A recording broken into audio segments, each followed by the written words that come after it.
When knitting with two colors, when you're getting ready to cast off, there is a little bit of a trick to it because we don't want to have these colors overlapping at the end. We kind of want it to have sort of this nice join like we did at the beginning. So let's go over what that is.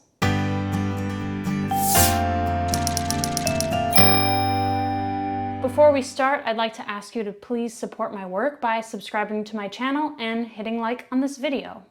So our cast off is going to go like this. We knit two and then we bring the first one over the second knitted stitch, but it's going to change once we get up to the final blue stitch here.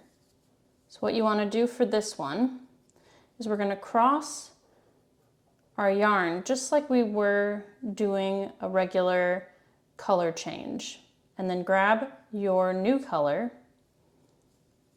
and knit that stitch, and then drop the blue one over, and then you just continue on casting off like normal.